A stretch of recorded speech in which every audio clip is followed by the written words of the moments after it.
Hey, what's going on, guys? It's Mike from Mike and Melissa's Tab Across Texas, and today we're gearing up for something very exciting. We're gearing up for Daytona Bike Week 2020 in Daytona, Florida, and that Softail is going to make its first trip from Texas to Florida.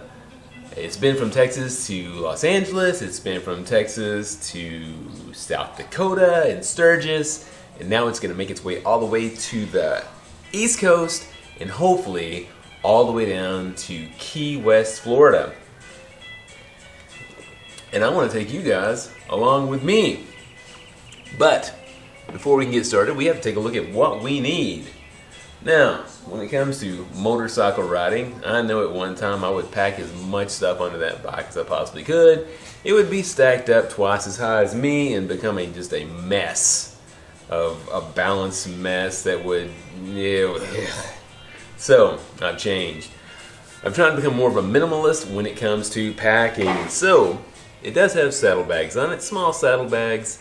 One will be reserved and empty at all times. The rest will have some bike necessities in it. Maybe a lock and possibly a bike cover. I'm still trying to figure that one if I want to take that bike cover or not.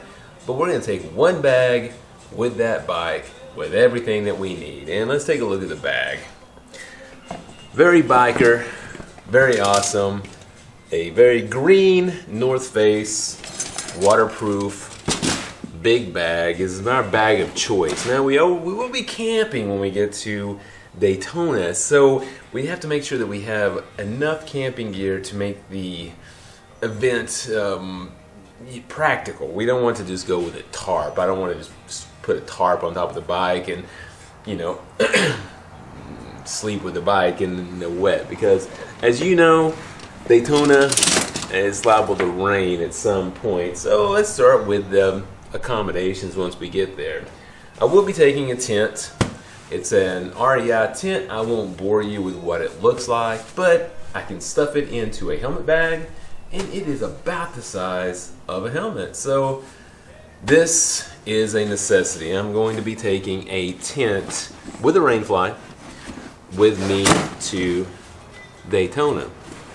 So I've got the poles already in the bag too. So I got the tent and I've got the poles. Now, when I get there, I will be sleeping on the ground. A sleeping bag, unless you get some uber expensive sleeping bag, is just way too much money for me to even imagine spending. So I really don't want to use up the rest of my space for one sleeping bag for a couple of nights. So I'm just going to have to suffer with that. So we have our camp, we have our tent, and that will be our accommodations. Now, let's get to the rest of the stuff that we need to take with us on this ride. Every biker has some chaps, or if you don't have them, you probably had them in the past. Of course, I have some chaps. My wife has had some chaps, and they are in the closet. I'm not the biggest fan of chaps, and nothing against those who enjoy wearing chaps, but personally, I would rather not wear the chaps. But in the next couple of weeks, we could have some very cool mornings, some very rainy, cold days. So I need something. So I will be taking my Walls coveralls. So my Walls coveralls here, they're semi-waterproof. I've sprayed them with all sorts of chemicals that are supposed to bond and shed water like off a duck's back, whatnot. But here they are, and I will suffer through whatever I have to suffer through because of my decision, but I will be packing my coveralls. Now, staying at the lower extremities, boots. Normally I'll always wear a pair of boots, but I'm going for the least amount of stuff possible, and I will of course need some tennis shoes. So, tennis shoes, boots, tennis shoes. I do have my brown leather biker boots that come in. They're just super, but I know I don't want to walk with these on the beach, and I know they will just become something else I have to carry and pack at some point, so these guys will stay home. Tennis shoes. Now, Coming up, I'm still looking at my riding gear. Now, a leather jacket is an essential when it comes to motorcycle riding, especially something as beautiful as a Softail Deluxe. And it is beautiful. But I'm having to think about more than looks this week. I need to think about what I want to carry, and I do not want to carry a bunch of rain gear. I can't stand rain gear. I don't want to stop and put on rain gear. I don't want to mount rain gear against my leg or mount rain gear on my pipe, and every rain gear I've ever had has melted. So my walls coveralls will be taking care of the bottom half, but the top half will be taken care of with the very, very iconic, cool, Fonzie-ish Joe Rocket rockin' textile nylon jackety thing here. Now this guy, love them or hate them, they do what they need to do, which is protect you and with padding and with all sorts of stuff. This thing is just insane. It's about 3 layers of all sorts of different materials, but when it rains, the Joe Rocket will come out.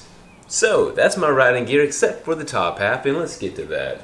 And that will be provided by the Built Well open face that I've had for ever. Now, this is more of a sentimental take than a practical take. The old Built Well has traveled with me to South Dakota probably twice. It's gone to Los Angeles from Texas. We've spent a lot of time together, and I really want to take it to the Atlantic so we can retire him once he has gone to all parts of the lower 48.